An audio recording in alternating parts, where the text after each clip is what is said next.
You never know. Welcome to the Second Line Show. I'm Nola Nash. Let's let the good times roll.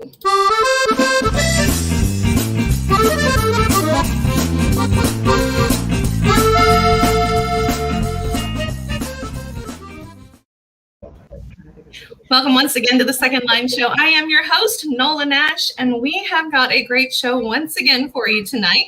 Just some reminders at the top of the show. If you're watching us live, go ahead and start dropping those comments down into, let's put our banner up here, down into the comment section wherever you're watching. If you're watching on my page, Nola's Second Line, The Right Review, or if you're joining us live on Facebook, go ahead and do that. And if you're on Facebook, live on YouTube, if you're on Facebook, make sure that you give StreamYard permission to use your Facebook profile so we can see your name. And if not, if you don't want to do that, that is absolutely fine. Just go ahead and drop your name in the comments so that we can say hello to the folks who are joining us. And if you're joining us after the fact, if you have not been able to watch the live show, but you're coming in on a replay, go ahead and put those comments in too. Comments and questions always get a notification to me, and we go back in and we take a look at those things so we can answer those questions for you as we go. We've got some comments coming in. Sarah's here. She always joins us. Thanks so much for joining us, Sarah. It's good to see you here. And we are going to introduce our guests tonight. We've got some great folks here. So cheers to all of you. Thank you for joining me tonight. Glad to have you. This is a rescheduled show, so I'm so glad we could get you guys back together. Thank you so much for your flexibility and your willingness to join us here on a Monday edition of the Second Line Show. So thanks so much. We certainly did not want to miss out on getting an opportunity to chat with you guys and the fantastic books that you write. So we always go Brady Bunch style with our introductions. So we're going to start over here with here. There we go. We're backwards. It's like mirrors here. Playing in a fun house. So we're going to start over here with John. John, go ahead. Tell us a little bit about yourself and what you write. All right. Hey, my name is John Cunningham. I am the author of the Buck Riley Caribbean Adventure series. I also just released late last year a standalone historical fiction kind of alternative ending book called The Last Raft, which has to do with Cuba. I'm calling you from Key West, Florida, where I spend about half the year, and I'm almost sitting on my porch. You can see it's a beautiful night in Key West. And in Virginia, where I spend most of the rest of the year, I have a writing barn there, which is a great spot, which is kind of more conducive to this type of show, but happens to be where I am. So, but I've been writing for about 20 years. I'm also in commercial real estate. I've been doing that for 30 years. And it's a pleasure to be with you tonight, Nola, and Kat, Melissa, and Robert as well. Thank you so much for joining us. And I have seen pictures on Facebook of your writing barn, and barn is an understatement. It is a really neat spot. It's really cool. So yes, you can call it your writing barn all you want, but it's just as fabulous as your spot in Key West. So we're going to go down from John. Really? Here we go. Down from John to Bob Bailey. So introduce yourself to the folks. Robert, let us know a little bit about who you are, what you write, for those of you who aren't familiar. Sure. Nola, thanks for having me on the show. My name is Robert Bailey, and I'm the author of the McMurtry and Drake legal thriller series, which some of the books are actually behind me on the wall. I started out with The Professor and went on for 4 books, and then the Bo Cephas Haynes series, which debuted last year with Legacy of Lies, which I'm holding right here. And then I'm also the author of The Golfer's Carol, which is a little standalone inspirational novel that came out in November. I've been a published author since 2014, but I'm sure as Cap and Melissa and John will say, the journey starts a lot longer than that. I'm an author, or I'm also an attorney in Huntsville, Alabama. I've been a lawyer for a little over 20 years, and that's where I am. I'm in Huntsville and jealous of John and Key West and the warm weather, but very, very honored to be here with my friends. I've met Cap and Melissa. They're great folks, and happy to make a new friend in John, and also you, Nola. Thanks for having me. Thank you. Thank you so much for joining us. I want to talk to you about where you got the name Bo Cephas, because I love that. So we're going to talk about Bo Cephas later, because it's just fun to say, y'all, if nothing else. It's just fun to say. I mean, it really is, but I love that name, so we'll talk about that later. So certainly, last, but certainly not least, and only because they are the dynamic duo of Cap Daniels and Melissa Mason. Thank you so much for both of you joining us. So let the folks know a little bit about the two of you. Nola, thank you, first of all, for having us tonight. This is fabulous. Since we've not been able to get out and do these sorts of things over the last year or so, we are, like everyone else, in a hurry for the world to return to normal. So we can come play with everyone who loves to read our work and shake hands and meet and enjoy spending time together. I'm Cap Daniels. This is my wife, Melissa. We write together. However, the action adventure series that I write, the first is the Chase Fulton novels, and the second is the Avenging Angel series. I write both of those under my name. However, as most writers will tell you, we very rarely do anything alone. Melissa is a significant influence in everything I write, and she's always the first reader of everything I write. When she and I write together, we tend to create far more emotionally powerful and beautiful stories than I write alone.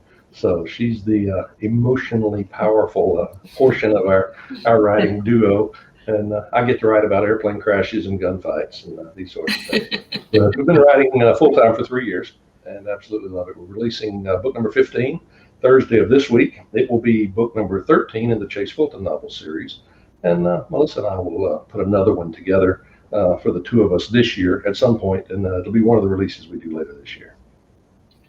Now, I guess first question, 3 years is not that long. Where do you find the time to write so many books, especially working together? You have to kind of coordinate with one another. How do you do this? We actually like each other. She's my favorite.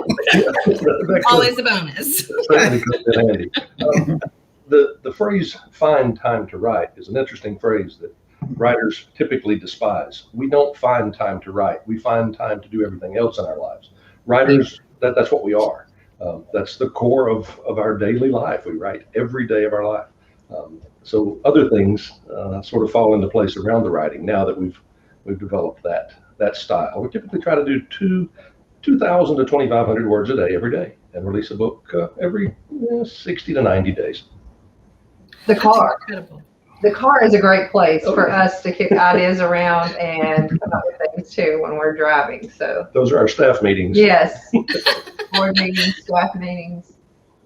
I love it. I think that's fantastic, and that you have that kind of discipline. And somebody asked me one time, what is your biggest weakness as a writer? And I said discipline, because I will get derailed absolutely faster than anything else. And stupid things will derail me.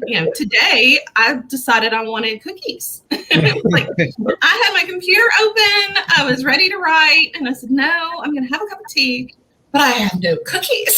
So these are the things that happen to me when I try to sit down and write. So I have to admire your discipline. It is something I am indeed working on myself. And you guys, you all have so many books out and so much, obviously, more discipline than I have.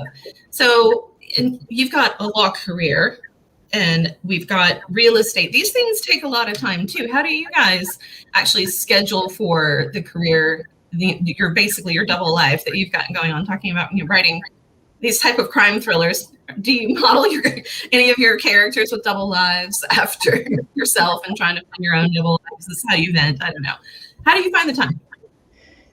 Well, I'll say for me, my real estate work is in New York City. I run the region up there for a public company, and I've done a lot up there. So I would either be in Key West or Virginia with my wife and family, and I'd be commuting every week to New York. So I would be flying all the time, staying in either hotels. We got an apartment also in Williamsburg, and so I'd had plenty of time alone to do that. So the last year it's been very different, although I will have put out 2 books this year, which for me, or in 12 months, which for me is a lot. Normally it's 1 a year. But so it's been interesting. The commute time, are you taking a train into the city, or how are you getting back and forth? Are you having board meetings with yourself in the car, like Melissa? No, I would be flying from wherever I was, going to the city, and then staying again, generally in a hotel. I've been doing that for 15 years up there, so I'm not going out all the time. I cherish my kind of quiet time to write and focus. And, that's really what I prefer to do. I mean, I do plenty of business dinners and all that kind of stuff. But or when I'm in Virginia, again, I've got my barn, which you've seen. I should have I've got actually a picture of it I could show you, but Yes. that's 100 yards from my house. I go out there and I, very, very peaceful, put a fire in the stove and, spend all the time I want here.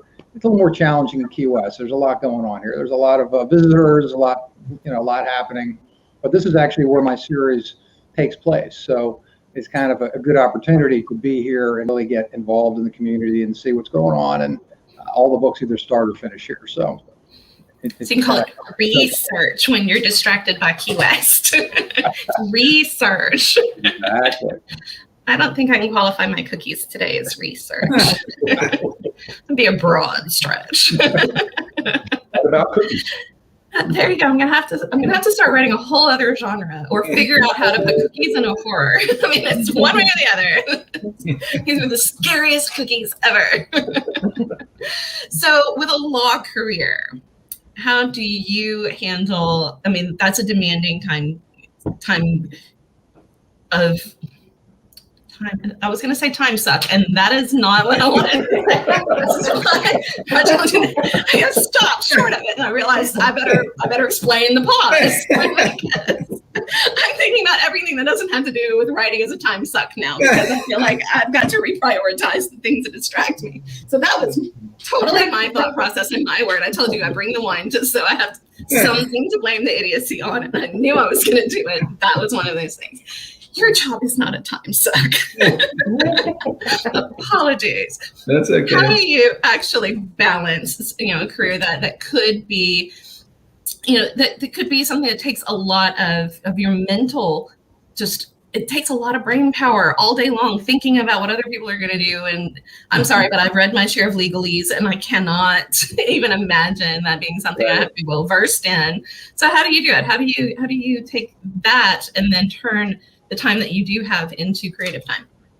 Well, it was easier at first. When I was first starting out as a writer, I wrote in the morning. I practiced law during the day. It was very, very balanced. I'd get up early. I've always been an early riser. If I'm in a crisis, I'd rather get up at 3 a.m. and work on it than stay up until midnight. So it's always been the way I've worked. And so I would write from like 4:30 in the morning to 6:30, and then I'd go to work. Since the books have, become successful and they've been published and whatnot, and we've had to market the books, it's become harder. And so now when I get that question, my answer is really, I don't know. Like it's very difficult to manage. And it seems like I work from a perpetual state of crisis where, I've got a crisis with my books and I have a deadline, which I write, I think, better when I have deadlines because I have to make choices. And the easiest way to get really jacked up as a writer is when you have to finish something, and so you have to make choices. And as a lawyer, it ebbs and it flows. And so I try to catch my writing flurries when my law practice is on the down end of the roller coaster. And sometimes it works, and sometimes you really get pressed. I guess my third novel, the Last Trial, I wrote pretty much coming right off of a trial, and myself. I had a jury trial the last 2 weeks and came right out of that and had to write the last 150 pages of the first draft. And luckily, that book was really kind of had a fast, pace to it. And so once I got going with it, the first draft was not too hard to write. But that's kind of the way I do it. And I call them flurries. When I can catch a flurry of writing, whether it's at the end of the day, in the morning, on the weekend, I try to make those count. And then I still try to have my morning writing session. And Cap's right about, you finding time. You really do have to make time for it. It is hard, though. I wish that I was a little more disciplined, and with the kids and just life pressures and getting older, I've found that I can't get up at 4 anymore. I just have to get at least 7 hours, 6.5 hours of sleep, or I'm just not going to function. So it is a balancing act. And I can't get up at 4:30 in the morning. I like the term flurries, though. I may have to steal that. I like that, the flurries, because I always say I write in bursts, and I think that's when I can focus and I'm not making cookies.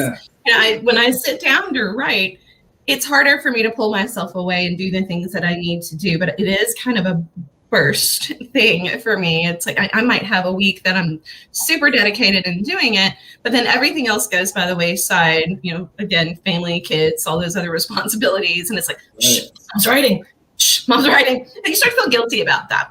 Yeah. And I think that's really where I struggle, is actually balancing what I need to do, and because I tend to write in bursts or flurries, which I like now because that sounds, I love that. Flurry, it's a great word. But for me, it's very difficult to do that. And I'm not good at balancing that. So I have to say, I respect people immensely that can find that balance, because it is something that can be very difficult to do. So I love that you all have mastered that to some degree and have been able to share with folks exactly how you do that. Now, you guys live in some interesting places. We were talking about Huntsville before the show, and that I lived in a similar, the same kind of area of Alabama, northern Alabama, for a while. And it's an interesting little place. It's like the big city in the middle of nowhere, far away from the big cities. I love the Huntsville, Alabama area. It was such a fun place to go drive in and visit.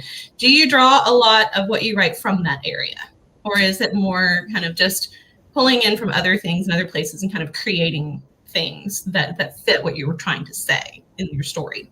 I think for me, location is pretty important, especially with the legal thrillers. And I guess The Golfer's Carol was set in Huntsville, Alabama. So I think it's a rich area for, to add little Easter eggs for your readers that may happen to be in the area or visited the area. I like to include a few of those because as a reader myself, if you're a writer, then you're a reader. And so as a reader myself, I enjoy that when I read. Like when I read Grisham's The Firm and he's riding down the Redneck Riviera and he's stopping at spots, and it's cool, it's cool as a reader. So as a writer, I've always tried to, include a few of those in my stories. And most of my books are set either in the Tuscaloosa to Huntsville, Alabama area or in Pulaski, Tennessee, where Bo Cephas Haynes is from. Pulaski's about 45 minutes from Huntsville. So it's all in the North Alabama, Southern Tennessee area so far, which is, those are my roots. It's where I grew up. And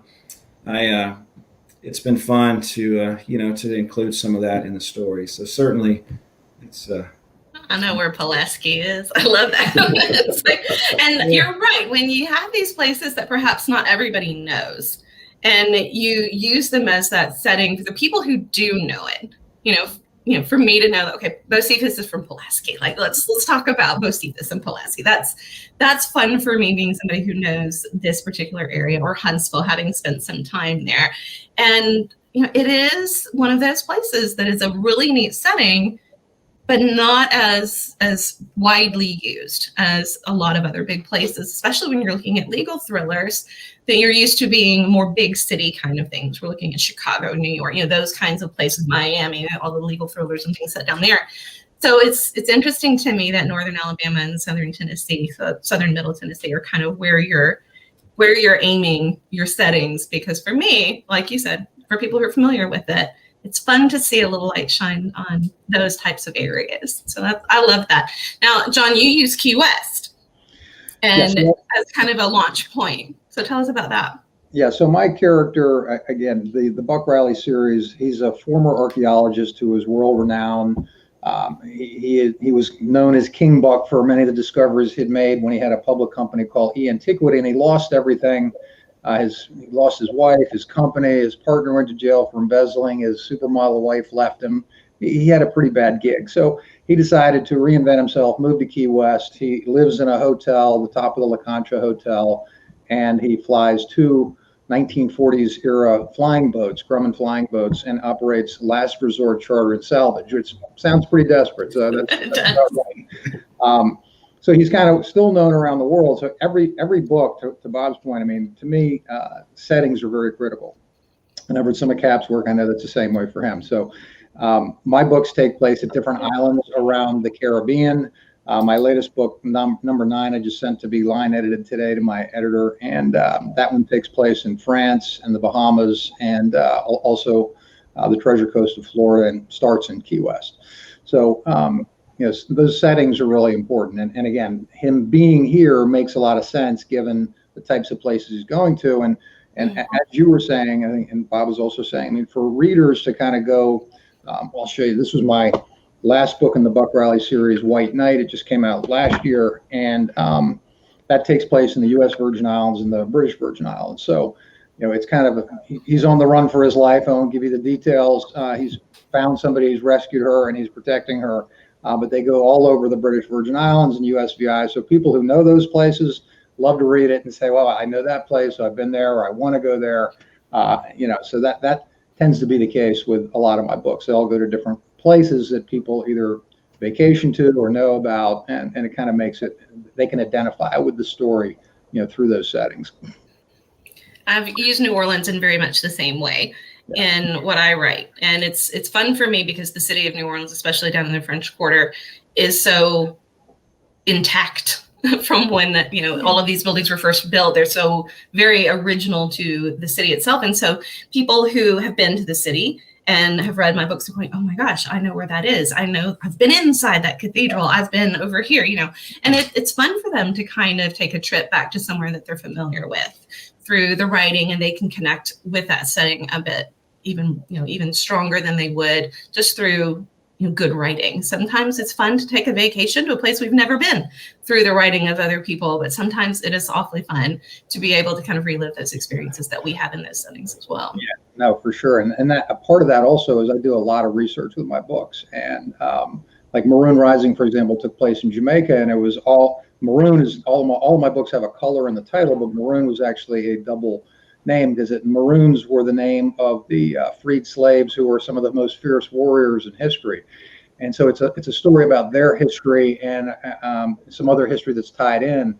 So there's always history when you're talking about, I hate to say treasure hunting because that sounds sort of trite. The book I'm doing right now is it's about the 1715 fleet, which 11 boats sank, 11 Spanish galleons sank in a hurricane off the Florida coast in 1715. And one boat got away. One boat got back to France. The rest were all Spanish ships.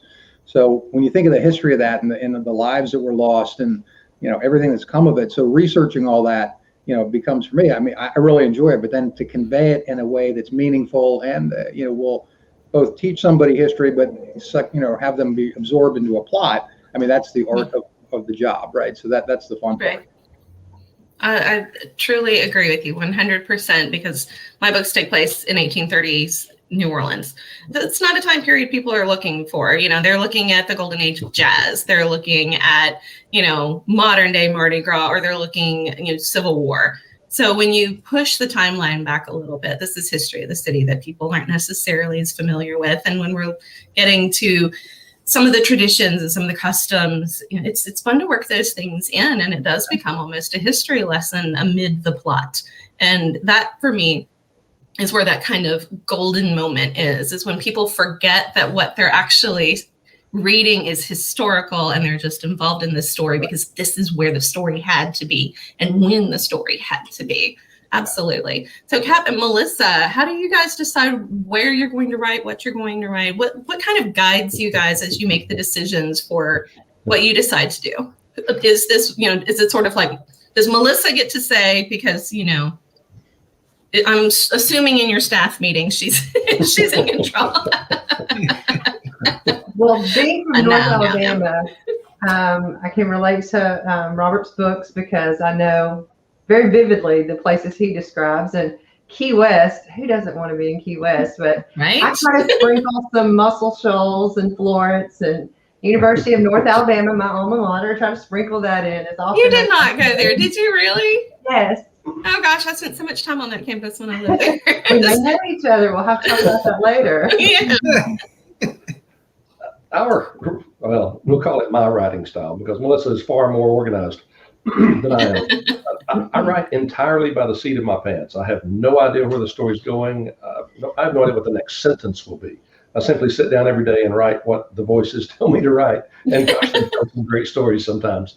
It's so much fun. We don't plan. One of the things we do, however, is we travel a lot. We're on the road very often, and we're always searching for some place new to set a story. I rarely write about a place I haven't been because there's authenticity that you'll get busted on very quickly. If someone knows France and I have not been to France and I try to write a detailed scene in France, I'm going to screw it up pretty badly. But I try to write about places I've been, and especially restaurants. We are foodies to our core. We love trying new food and wonderful restaurants everywhere we go. You're speaking to my heart right now. And you have no idea how apropos that is when we get to what we're going to talk about later in the show with the New Orleans segment.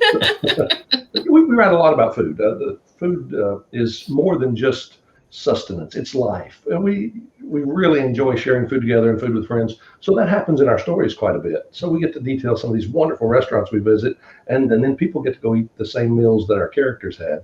And that's fun to do.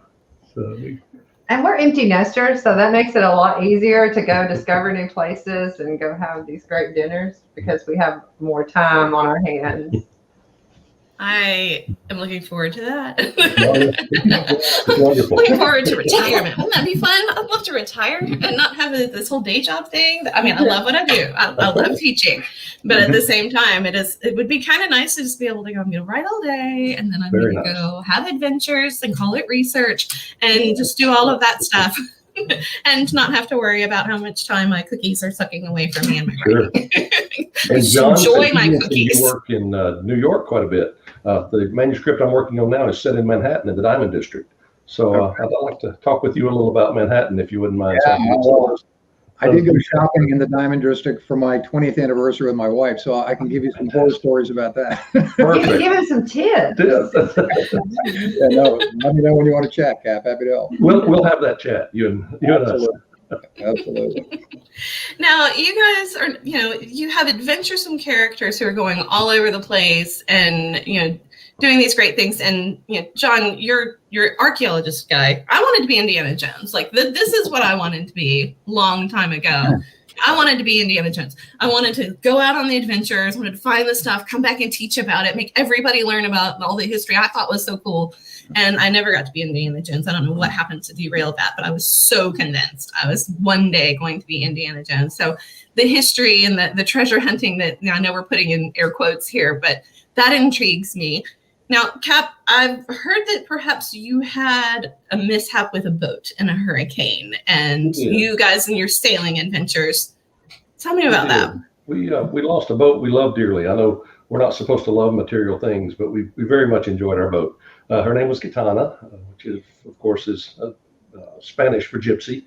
We lost her in Hurricane Michael 2.5 years ago, and she was part of the family. We really loved her, and she loved us. She was very good to us. We wrote a little book, a little novella, after we lost her about the life of a sailboat. It's called I Am Gypsy. We donated all the proceeds from that little novella to hurricane relief on the coast. And it's a fun little story told from the perspective of the boat, as if the sort of personification of the boat.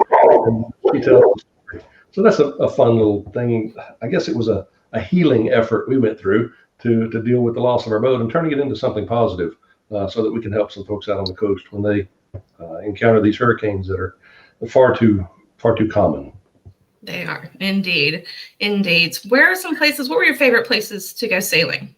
We were coastal cruisers primarily. We sailed out of Panama City, Florida. We lived just north of Panama City, and we'd spend days at a time cruising back and forth on the Emerald Coast of Florida, from Destin to Port St. Joe, Apalachicola, where I'm sure you know Donnelly McKenna. She writes her stories there in Appalach, and that's one of the most beautiful places on the forgotten coast of Florida.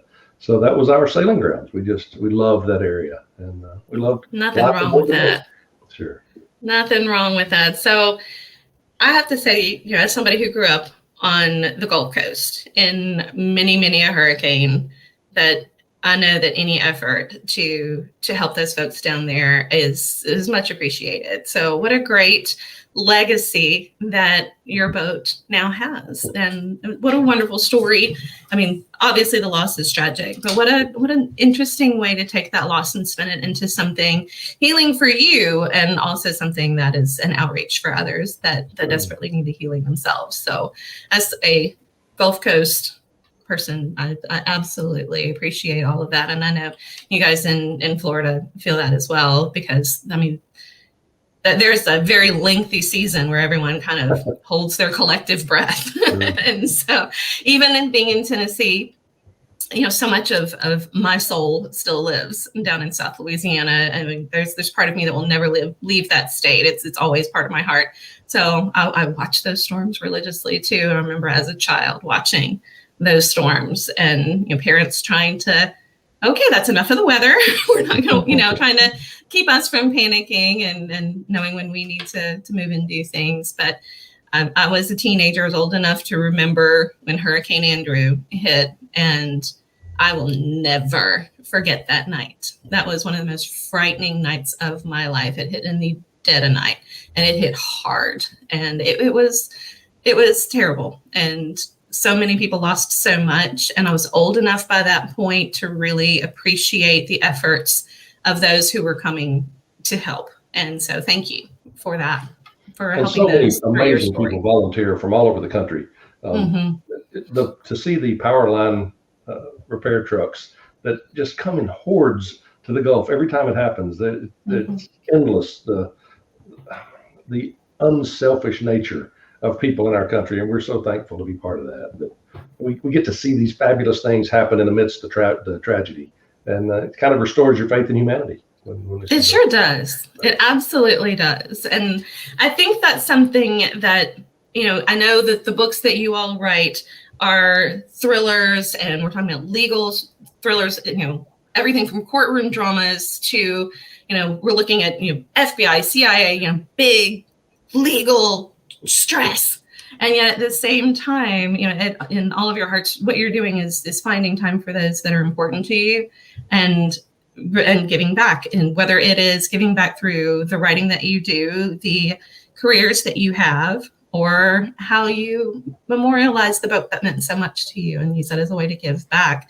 It's tremendous what people do with the time that they have and the gifts that they're given. And so, you guys all do wonderful things. I love it.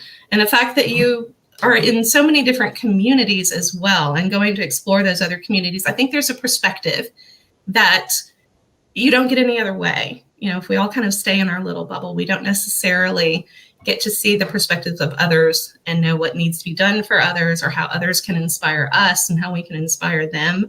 And just showing people those unique parts of the world, like Northern Alabama, Southern Tennessee.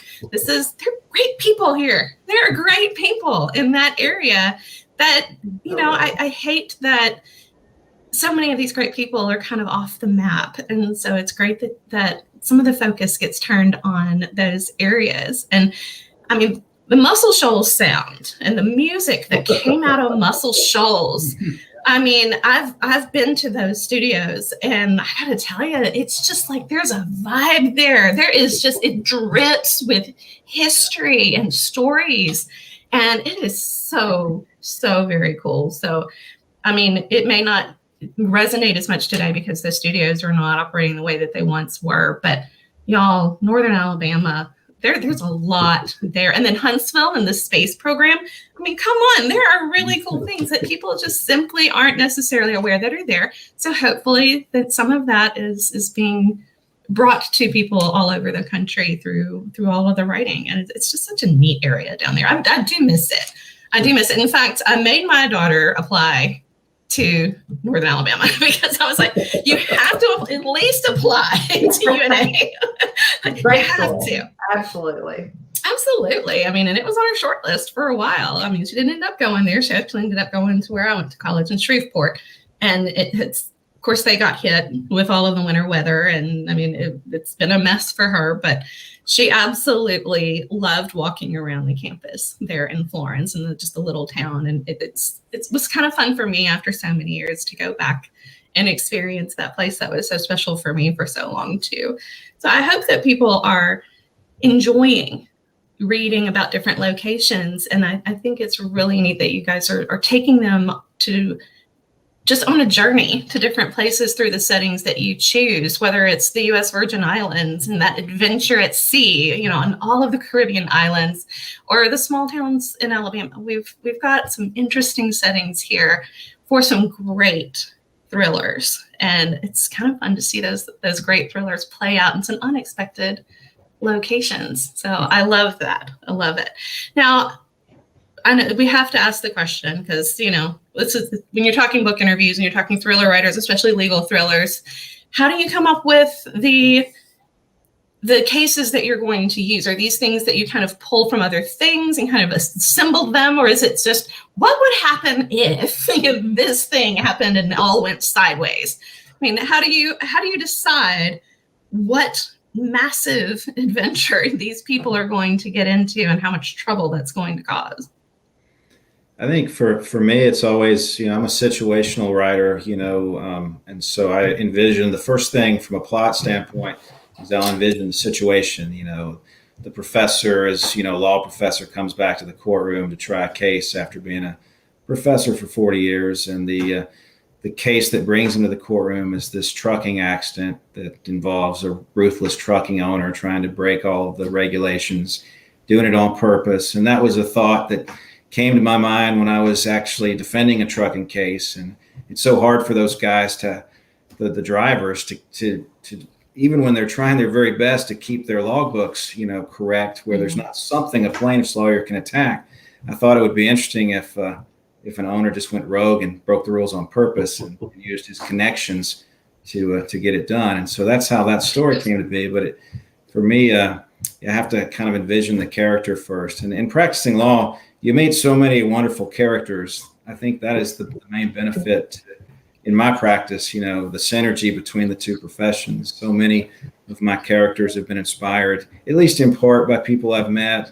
I get to, if I hear something in dialogue when I'm talking to somebody that I think sounds cool, I'll write it down so I don't forget it. And, I love it. And certain characters, there's a character in my stories, General Helen Lewis. She's in The Legacy of Lies. She's the prosecutor who's now the defendant in that case. And she's sort of inspired by a lawyer in Birmingham that just took me to the woodshed in a case. And was pretty mean about it, and so I wanted to make that experience to have something redeeming about it. So I basically took her and transformed her into a character in my stories. But that's kind of the way I do it. Does she know that? I hope not. As the character, as the fictional character has evolved, she's a lot different than the actual person. But there was enough spark there to where I jotted some ideas down for the character and mannerisms and stuff, which really helped me develop, who I wanted the character to be. And then it seems like the situations just kind of evolve as you're writing one. You think of some other situation, you'll write it down. But that's kind of the way it comes to me. Is just a situation pops into my mind, I'll jot it down, and then I'll think of how I want the characters to interact in it. You see so many commercials, about if you've been hurt in a trucking accident, all of this stuff. That's all I'm thinking. It's like you sitting over there going, yeah. And what if they, it's like, it's a trucking commercial.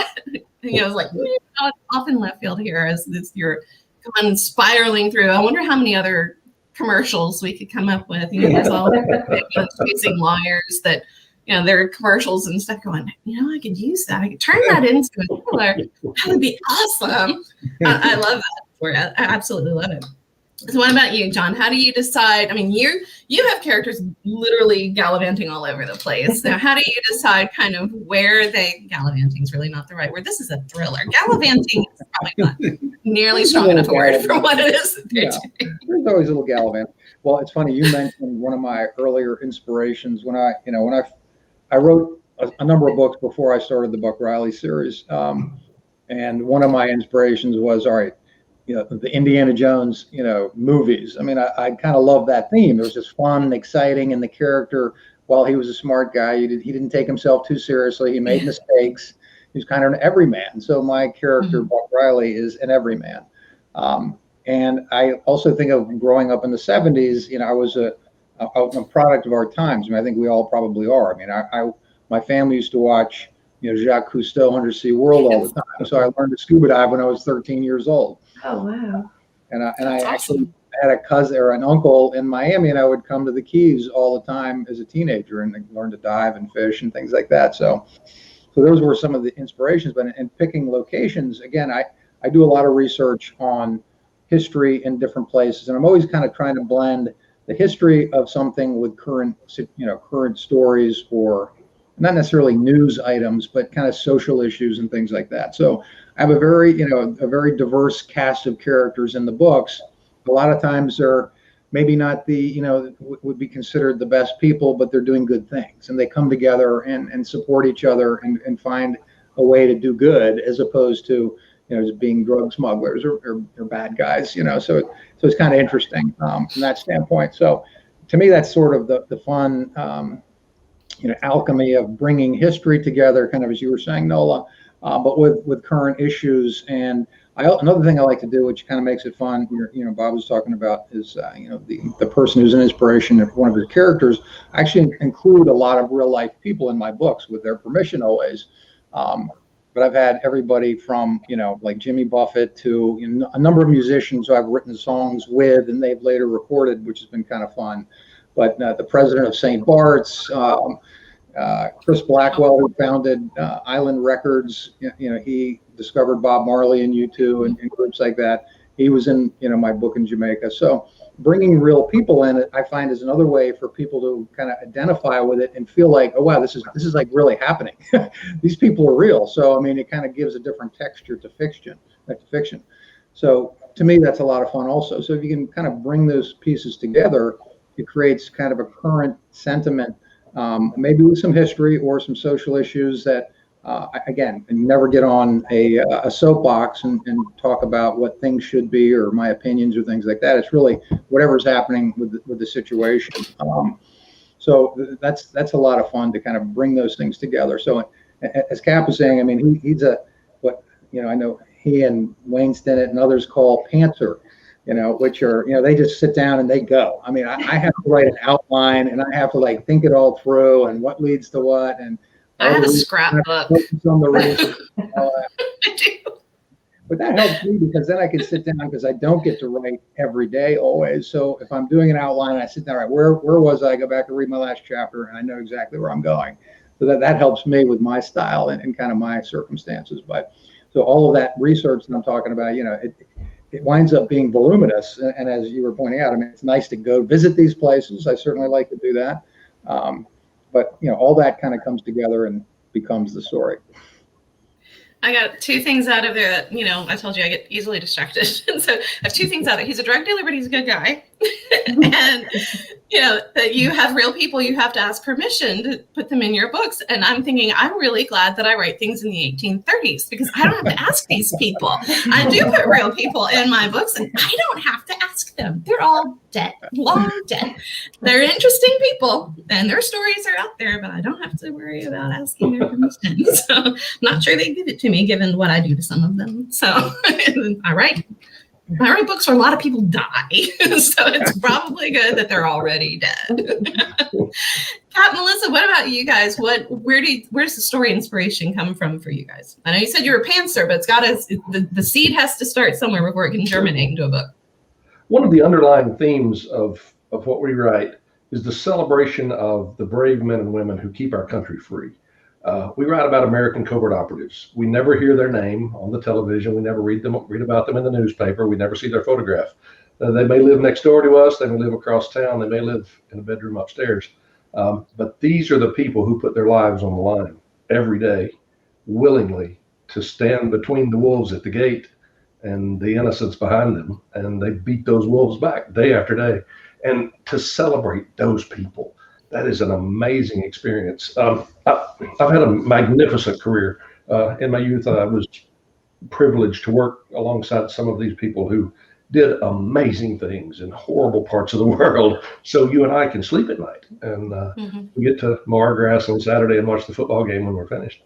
And they're lying in a hole in the sand, drawing fire. So many of the good guys in my stories are based on these people I've known through the years, and I love them. I treasure them. I'm so thankful for them. I'm glad I don't have to be one of them. I like the fortitude that they have to defend this great nation. And these people are amazing, and we celebrate them. If you read anything that we write, you will see the celebration of those people who are willing to make unimaginable sacrifices for the rest of us. And that is the general underlying theme of what I write. I have a character, one of my favorites. His name is Singer, and he is a sniper, but I refer to him as the Southern Baptist sniper. While he kills people a mile away, he sings Southern Baptist hymns that we all learned. We all grew up in Southern Baptist churches. That is interesting. So I get to play that dichotomy, this incredible, deep-rooted faith that this man has alongside his career, where he has to lay in blinded nests and take lives from evildoers a mile away. And he battles this. He is not a principal character in our story, but he is one of the most fun to write because his dichotomy is amazing. The difference between the two worlds in which he lives is fantastic, and it's fun to explore. My main character is Chase Fulton. He is the orphan son of a pair of missionaries who were also covert operatives, but he never had any idea that that was the case. And his father was a minister. So he gets to battle this internal battle that he has, taking human lives and doing things that others want across the world while also trying to balance his faith. And that's fun to play with. And it's also meaningful. People have questions about their faith. I certainly do. And we get to deal with these things in fiction that people deal with every day in their real lives. And I think that's part of the reality of what we write. We get to write some fantastic, phenomenally outlandish stories, but we get to wrap them around these moral cores that we all have. And it's enjoyable, it's exciting, it's fun, but it's also sometimes meaningful. And I'm thankful to get to do that for a living. I think all of you have got some interesting ways that you were able to showcase and kind of bring to light these stories that are so real, even from even if you are gallivanting across the Caribbean, what you're dealing with are very real issues. You're dealing with things that are current and things that are out there that need to be dealt with and solved and worked through. And it's an interesting thing when you look at what these types of thrillers are actually bringing you into the world of. And very often it's a world that is very much out there, but not one that we are seeing every day. Kind of like you said, those operatives are doing normal jobs in normal places as a cover, and then what they're actually doing behind the scenes is heroic, and yet you just don't know. I've been lucky to have some family who've had similar jobs, and knowing the types of people that they are and how that must have been a challenge for them to balance what they had to do every day with their morals and values and parenting and what example they wanted to set for their kids, and yet at the same time having to juggle that sacrifice of the few for the greater good. It's the trolley problem, right? I mean, what do you actually, where do you aim the trolley? So and that's something that they all have to deal with, and it's an interesting juxtaposition for some of these people who go into these jobs because what they want to do is get the bad guys and do good things. Sure. And yet at the same time there's great cost for actually doing that as well. And what an honor that they are highlighted in such a way and delved into mentally and emotionally in the way that you deal with that, because that is something that I don't know that everybody really kind of steps back and takes the time to think about how that must impact them on a personal level to do the job that they do professionally. So I love that. And I told you we were going to talk about food, and we're going to talk about food here in just a second. So we could talk about this all night long, but just kind of get us back on a time frame that is reasonable to keep you guys. We're going to talk about our New Orleans history and mystery. And in this segment, we always talk about a location down in or around New Orleans. And sometimes we head over to plantation country, which is actually it feels very far away when you're upriver, the plantations, but it's actually very close to the city. And in fact, Ormond Plantation can be gotten to in about 30 minutes from the French Quarter. So we're going to talk about Ormond Plantation that I had the privilege of going to visit the last time I was there in October. So Ormond was built in the early 1780s for Pierre de Panier. And it's the home is part of a land grant given to him by the Spanish governor. Now, we always talk about the French in Louisiana, but there was a time that Spain was in control of South Louisiana. And the governor gave him this land for his service during the Revolutionary War. It was originally an indigo plantation, but it was soon converted to the more profitable crop of sugarcane, as were many of the plantations down there. Now, legends have grown about the hauntings at Ormond, and it begins with the very first owner. It is said that a slave involved in and executed for their part in a revolt cursed the home's owners, and not just the Trepaniers, but also any subsequent owner thereafter. So one evening, how this all started, one evening in 1798, Pierre was called away from the dinner table to speak to a member of the Spanish government who had come to call. Now, this was not uncommon that he would have government officials from Spain, given his status with the Spanish governor, come to speak to him. But he walked out the door onto the front porch that you can see right there in the picture and was never seen again. He walked away from his dinner table and vanished. And no trace of him has been found to this very day. So we have a little ghost story that comes from that. There's a little girl with blonde curls that has been heard and seen many times by guests of the plantation. This playful little spirit is believed to be the daughter of Pierre de Trepanier, waiting on her father to return home. Of course, she's been waiting a very, very long time. She frequently rings the bells at the front door. She has appeared in photos that guests have taken. One bride was surprised to find two little girls standing with her in a wedding photo when she only had one flower girl. So there's a little girl on each side of her, but only one belonged there. And a father whose daughter was having a birthday party on the grounds. Ormond is used as an event facility quite a bit. Went inside the plantation, saw a little girl running up the stairs, and he went up to chase her down and kind of let her know, hey, honey, you don't need to be playing inside the house. But by the time he got to her, she vanished. So most people say that the child seems as real as any living child, and she just seems to be enjoying her time there while she waits on her daddy to come home. But the curses followed other owners as well. The second owner of the plantation was Colonel Richard Butler, who gave the house the name Ormond Plantation after his ancestral home, the Castle Ormond in Ireland. And in a secret pact, I was typing really fast, y'all. You can tell my typos here. I can't blame that on the wine. I was not drinking that early. I'm sorry. This is just bad typing. In a secret pact signed on the plantation grounds, Butler signed the place away to his partner, Samuel McCutcheon. And then Butler moved his family to Bay St. Louis. Many say that he did this to avoid the yellow fever epidemic that was in the region, but he didn't flee far enough. He and his wife were struck down with yellow fever, dying in Bay St. Louis in 1820, continuing the curse of the Ormond plantation owners.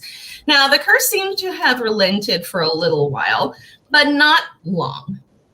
It kind of hung out for a little bit until a new owner came. And this owner was also a victim of the curse. He was a New Orleans pharmacist that the town of Laplace was named for. And he was the son of the New Orleans pharmacist. So in 1898, State Senator Basile Laplace Jr. bought the home, and his stay was very short-lived. In fact, less than a year. Having made a name for himself as a justice of the peace and a senator, he also made enemies. And among those enemies were the Klan, who in 1899 called Laplace out during the night, again calling him from his dinner table. So we're seeing a pattern here of this curse, riddled his body with bullets, and then hung his body in a tree in the front of the home. Now, as a result of this, as many people say, that a menacing black shape has frightened people, and there are reports of black smoke that will come in through the front keyhole and gather in the front foyer. There's also a less threatening man in black who strolls the property as well. Now, there's lots of creepy things about Ormond Plantation, and they have let many ghost hunting shows come in and film there.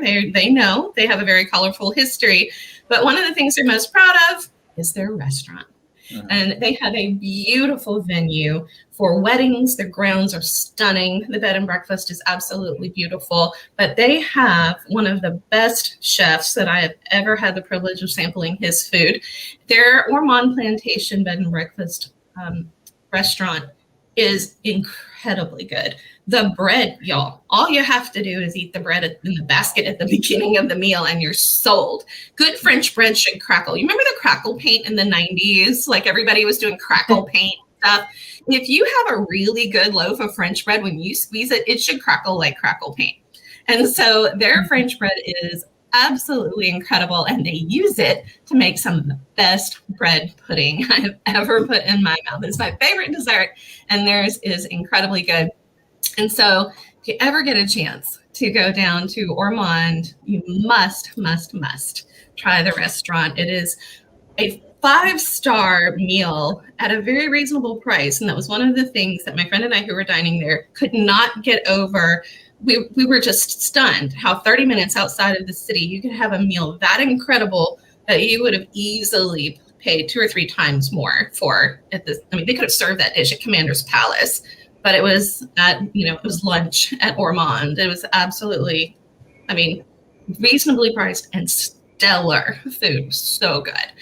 All right, so I have a couple of funny things since we're talking law, legal kind of stories and things that people get arrested for and doing weird and crazy things.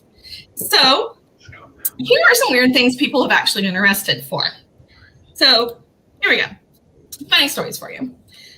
There was a man in reindeer slippers who attempted to steal a woman's wheelchair while she was in it. So that was fun for him. Sounds like a Carl Hyacin character. Yes. He was absolutely not spreading holiday cheer. He was stealing her wheelchair while she was in it, literally trying to dump her out. A bank robber hands a teller a note saying that he is robbing the bank with his name and address on it. He was arrested. This one may be one of my favorites. Man caught driving stolen SUV on the way to bail out brother, also arrested for stealing SUV. I love that one. Really? This is what you've decided to do? I like this headline. Woman hops into zoo enclosure, dances in front of confused lion.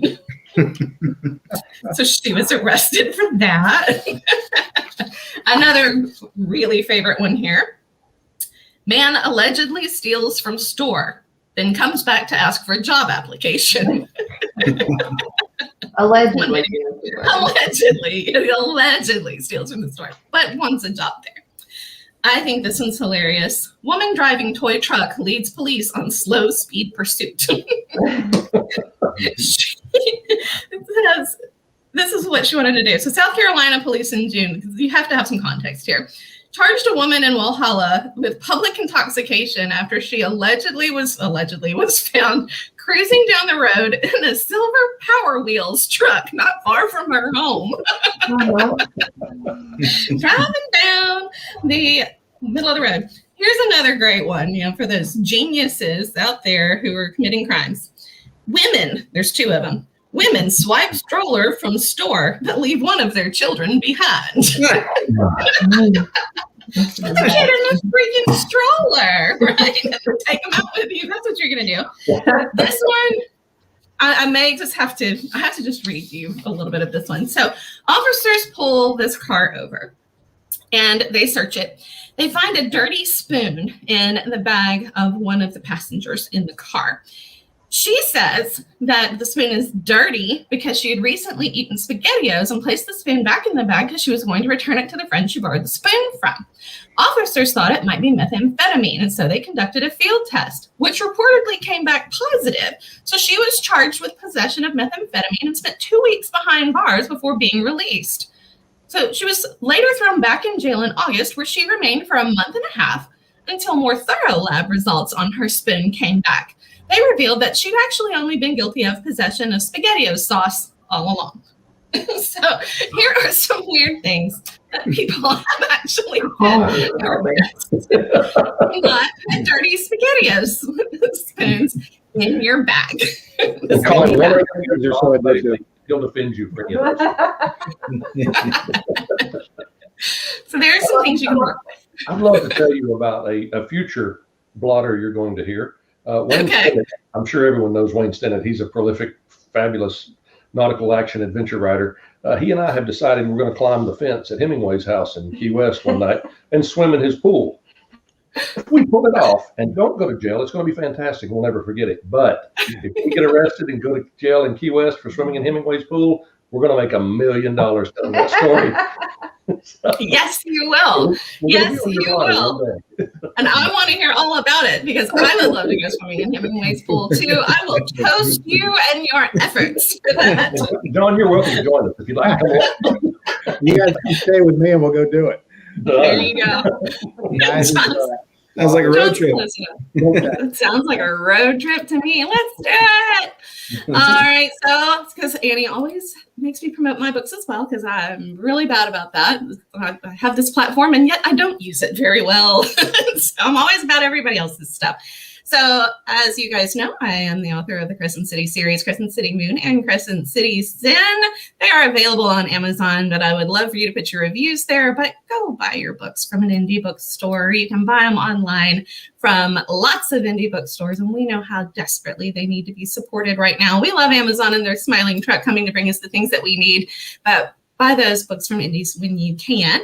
And of course, it is time for the trailer for Crescent City Moon.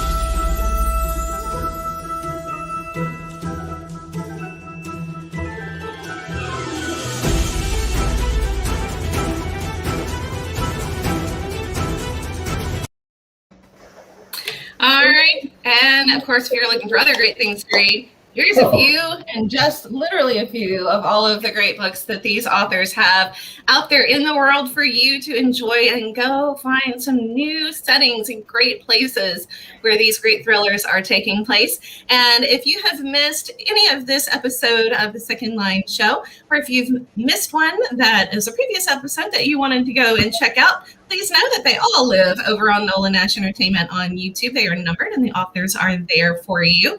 In the description, if you want to go seek out a particular favorite of yours so that you can see what crazy things I managed to say and mistype in those episodes as well.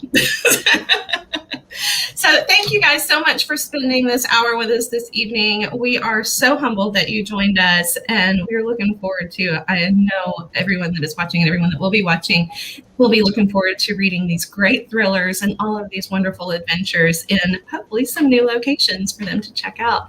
So thank you all so very much for spending this time. We truly appreciate it. And have a wonderful night. Thank you.